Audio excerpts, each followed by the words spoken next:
Last week, Attorney General Mike Hilgers joined a lawsuit that would block DACA recipients from accessing the Affordable Care Act. Now we're hearing his reasoning and reaction from a DACA recipient.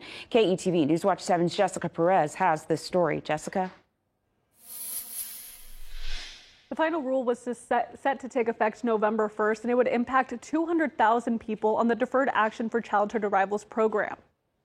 Dania Sierra was born in Honduras and spent the first few years of her life there. I was 7 years old when I got to the United States. Here in Omaha, she graduated from high school. She works and is raising a family.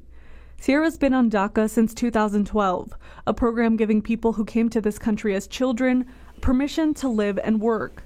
Despite that, she can't use public services. I did not get Medicaid when I got pregnant. This time around, they told me straight up is because of my citizenship status. A rule released by the Centers for Medicare and Medicaid Services extended portions of the Affordable Care Act to her. It changed the definition of lawfully present to include DACA.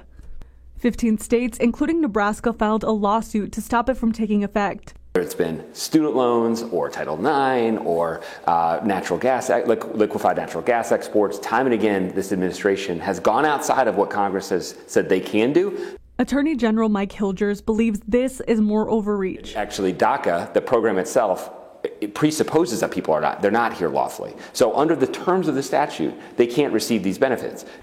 The complaint alleges the rule violates two previous laws that exclude work authorization as being lawfully present. There are a lot of people who think that we should not be providing taxpayer funds, especially in this economic environment, to people who are here illegally. The complaint also says undocumented people and their children can cost Nebraska up to $337 million each year.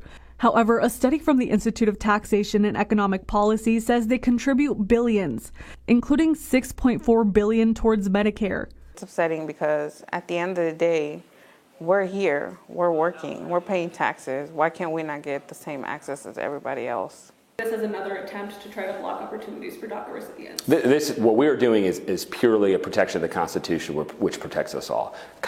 Only Congress has the authority to change the law.